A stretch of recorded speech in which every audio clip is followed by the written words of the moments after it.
Ang programang ito ay hatid sa inyo ng BGC Concrete Batching Plant. We commit and we fulfill.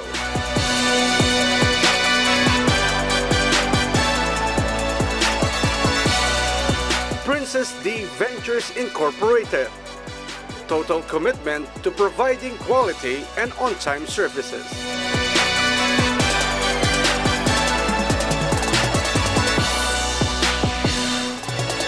Ang programang ito ay hatid din sa inyo ng Converge Fiber X. Choose the internet that you deserve. Experience better with Converge. And supported by Vice Governor Dennis Pineda, promoting youth and community development through sports.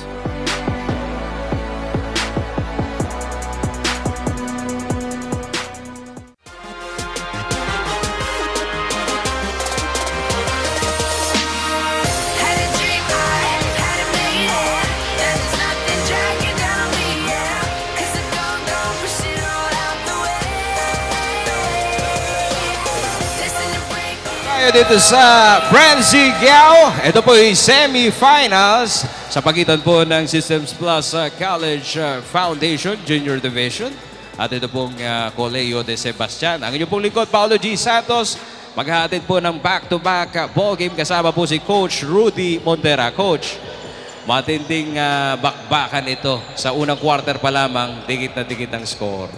Oo, credit that to the defense of both teams, and with these guys, alam naman natin na condition nila. Tingnan natin kung iso-sustain nila to hanggang fourth quarter.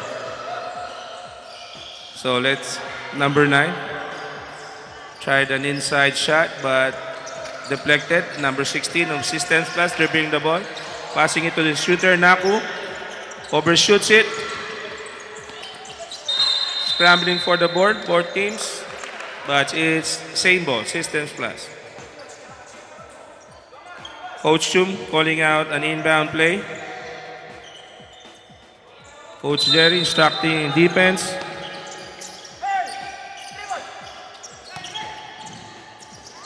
That was a decoy play.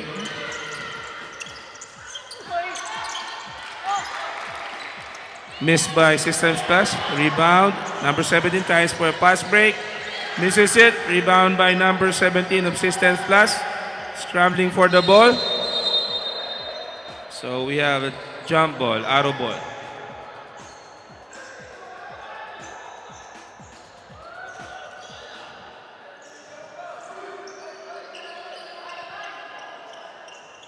Okay, so meron tayong change of strategy in terms of defense ngayon. Half-court defense ang ini-employ ng CDS. Sometimes coaches do that. No? On the first quarter, they would try to trap and press all the time, but once they see that the opponent could, break the trap, they would go to another set of defense on the second quarter. But probably later expect magkakaroon ulit tayo ng trap defense yan on both teams. Free throw by Pineda.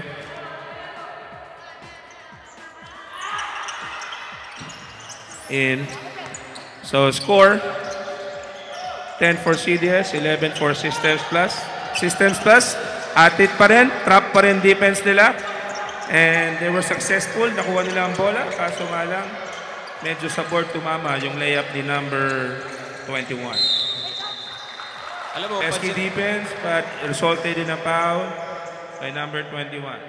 Pansin ko, Coach Rudy, itong point guard ng Systems Plus College, ang sipag nito sa pag-steal ng bola. Yung pagiging alerto nila sa bawat sandali. Doon mabubulaga kapag inagawan ka ng bola. At ang bilis ng bawat sandali po dito sa laban ng Collegiate de Sebastian at ng Systems Plus College. Kita mo yun? Last year pa, ganyan na talaga ang laro ni Pineda. I remember last year, he has vital do sa championship runs nila. They were the champions in UCAAP. They were the champions in NBTC. And at talagang ando na baga sa pasimula na siya. At a young age, nandun na yung work ethic niya. Kaya kung makikita mo sa laro, talagang, kumbaga sa hindi siya napapagod. Tuloy-tuloy lang talaga siya. Counter trap.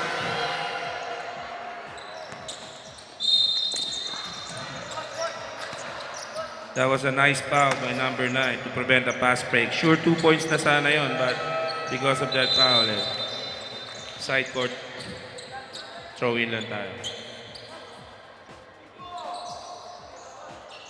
Inbound play. Baseline.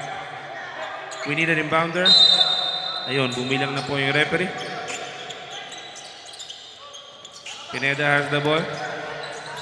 Passes it to the center, Yumul. Back to Pineda. Drives.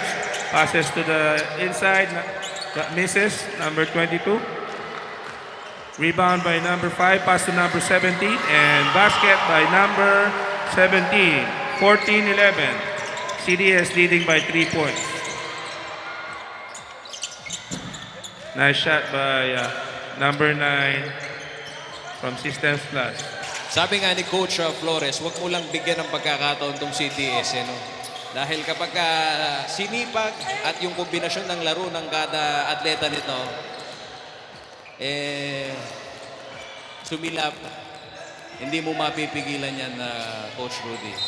Oh, kaya sometimes it's a battle of strategy din ng coaches when they see na their opponent hindi talaga makakasabay. They would employ a trap all throughout the game. So, we've had some tune-up games with Systems Plus. Ganun yung ginagawa nila. I mean, all throughout the game, nakatrap. So, kung hindi mo talaga maka-counter, yun ang gagawin nila. Block on number 6. Pass to Pineda for Systems Plus. But he misses. He gets his own rebound. Passes to number 21. Balik kay Pineda. Takes the 3-point shot. Nagrattle po ang bola. Binalik. Number 21. Jump shot. Good. Ang sipag nitong mga manlalaro nitong Systems Plus College, Coach Rudy. Pansin mo yung bola, hindi nakawala sa kanilang paningin. Oh, kasi they were focused on really getting the ball. Minsan, yun ang importante sa laro Kahit na wala sa iyo yung bola, pero yung desire mo to get the ball, do a rebound, go for a steal, evident yun sa koponan ng Blue Panthers. So, a Blue Panther player just made a 3-point shot. Again, relentless po ang depensa ng Blue Panthers. Nagtatrap and pressure defense pa rin po sila hanggang ngayon. So, number 6 of CDS. Tumama po ang bola sa paa. So, it will be same ball.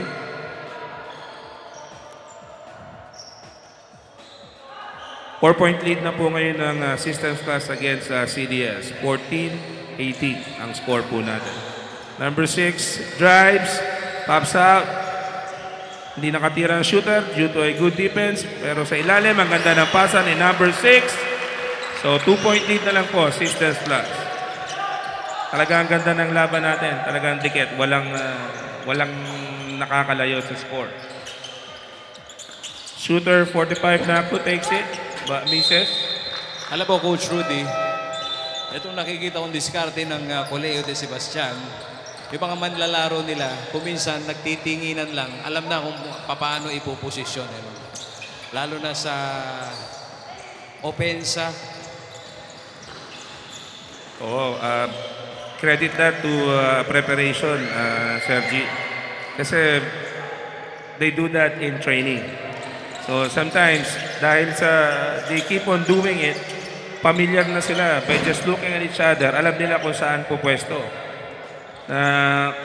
Kung ang defensive stance ng kalaban ay ganito, alam nila kung saan sila pupuntang lugar.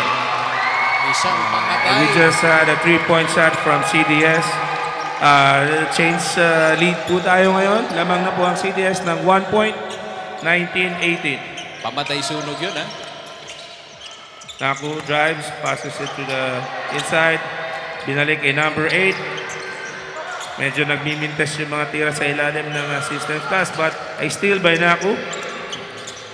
Good move, screen move.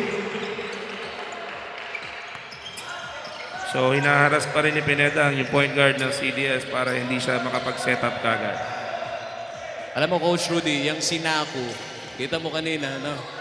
Kahit gaano katindi yung depensa nitong CDS, ang sipag nito at yung standing nito sa kada laro, pansin mo yung rebound skills nito. At ayun, another isa na score. naman magandang move ni Naku. Speaking of Naku, umiscore na naman siya. So, ang game ni Naku, hindi lang pang outside, pang inside din. And malakas din rebound. So, he's a good player in both ends, offense and defense. Wow! What a shot! 3 points by number 6 of CDS. That will be Dalus, the top scorer for the Spears. Pineda, Systems Plus setting up the play. Passes to the center. Binalik ang bola. Binigay sa shooter. So, yun ang principle ng mga plays talaga sa basketball, no? So, when you pass it to the shooter at dinepensahan yung shooter, you pass it to the inside. Kasi sa inside, single coverage na lang yun. Usually, you have a good a player who could do a power play. So, pag single coverage, kakayanin na. Coach Rudy, meron pa tayong 3 minutong sandali at 4 na segundo. Marami pa po ang pwedeng mangyari dito po sa ating lalawigan. Ito po ang UCAAP 2018. Muli ang programa po ito atin sa inyo ng CLTV 36 Sports BGC Concrete Patching Plan. Back to the ball game. I'm not surprised. Matatapos na yung second quarter, 3 minutes 41 seconds left, and the score is still tied at 22. So talagang focus both teams in defense. So Systems Plus still nagtatrap, CDS concentrating on their half-court defense. Both effective. Makapigil hininga po itong ball game sa pagitan ng po ng Steal CDS. by number 2. From CDS, passes to number 6, fakes, but blocked by number 8. CDS has the ball, number 2 takes it. The designated shooter of the Spears, but misses. Pineda has the ball, dribbling, passes to Naku, the shooter of Systems Plus, but... May pito referee. Troubling by number 23. Forgot to dribble the ball before he made the first step.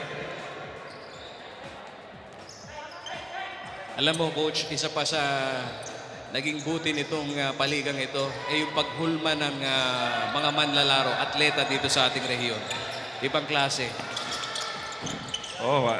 Sabi ko nga yun, in the first time we met, we've had so many products coming from the Delta Cup and UCAAP, and we have 3 main guns already in the PBA, like Anabueva, Sanggalang, and Arwin Santos. So, alam natin, we will produce more in the future.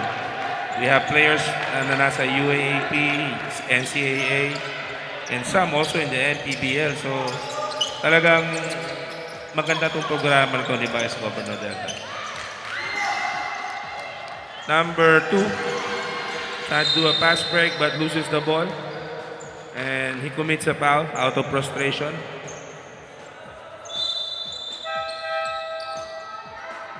Two-point lead pa rin from CDS, 24-22 with 2 minutes and 34 seconds left on the second quarter. Pantay na pantay po ang sagwan ng bangka na magkabilang kupunan. Lahat po ng mga nanonood ay talaga pong giliw na giliw dito po sa laban ng Systems Plus College at Collegiate de Sebastian. So pinagpahinga po muna ni Coach Chu mga kanyang premier point guards and some of his starters, probably to rest them, and sasabak na naman yan on the third quarter.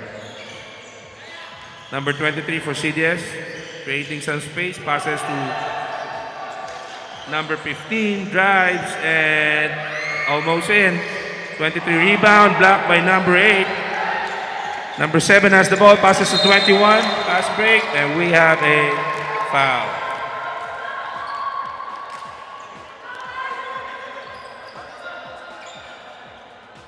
Alam mo, Coach Rudy, itong magkabilang koponan na to, talagang merong mga atleta na pinambabato sa fast break. Eh, no?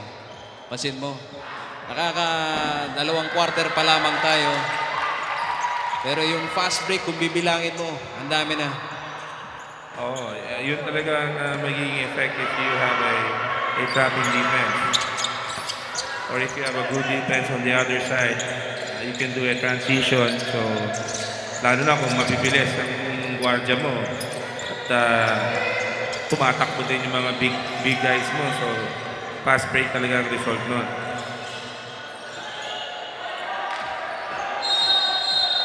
We have a jump ball between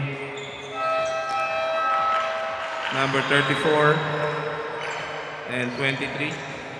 But it would be arrow ball. It would be same ball for the Spears. Number 6, inbound.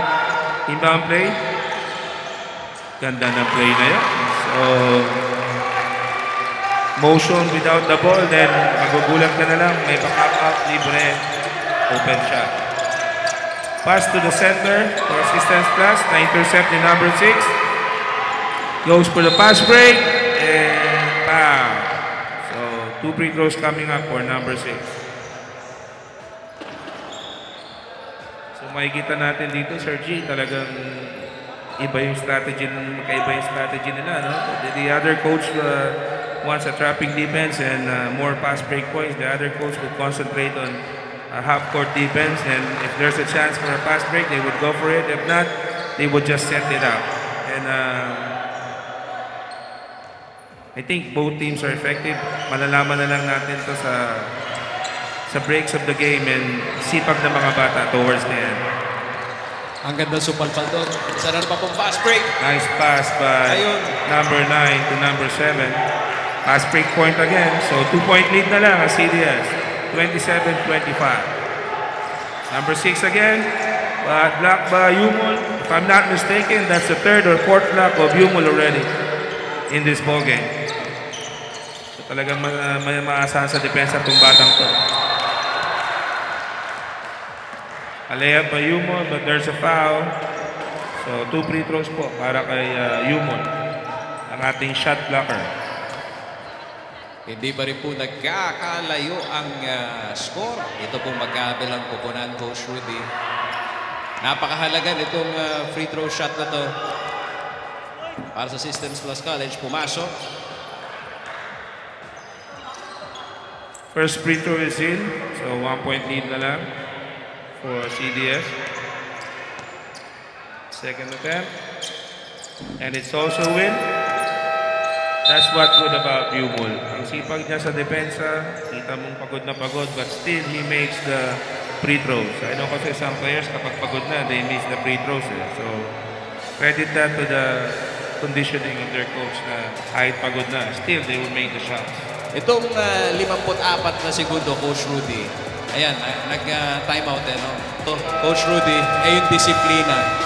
Disiplinang tinatanggap at tinatamasa ng kada manlalaro. Isipin mo kung ano yung nakikita nating ball game sa mga professional basketball. Pinagkakaloob ni Vice Governor Delta Pineda. Ano? Yung mga referee natin dito, yung kasanayan nila, hindi rin matatawaran. Oh, that's one thing. At an early age, talagang disiplinado na sila at na-experience na nila high competition in terms of playing the game. So, once they go older, ando na yung disiplina, nandun na yung basketball IQ. So, talagang okay yung programa na ginawa ni Vice Governor dito. So, number 6 for CDS, trying to set up the play, a screen by 23. Passes it to the low post for 23, gives it to the shooter, 27, takes the shot, but misses, rebound by 23, follow up. So, that's a good score by number 23. Systems Plus trying to do a pass break. Pass to the inside, but with the layup it misses. Counter steal by Rojas. Jump shot, wala pa rin. Number 6 has the ball. Probably they would set up one more play. 5-second shot clock. Sidestep. Wala pa rin. So, that will be the end of the second quarter. Ang kalamangan po ay nasa Colegio de Sebastian. Alam mo, Coach Rudy, isa lang ang pinatutunayan ngayon ng Colegio de Sebastian, yung kanilang taktika.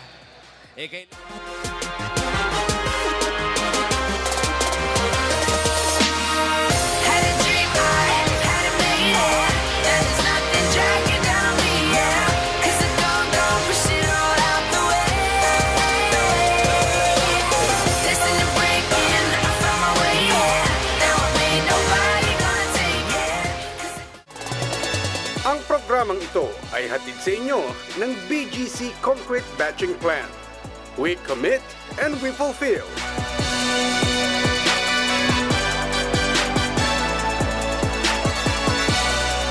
Princess D Ventures Incorporated.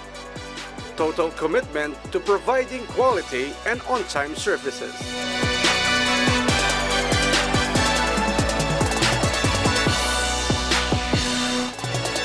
Ang programang ito ay hatid din sa inyo ng Converge Fiber X. Choose the internet that you deserve. Experience better with Converge. And supported by Vice Governor Delta Pineda. Developing youth through education, leadership training, talents, and athletics.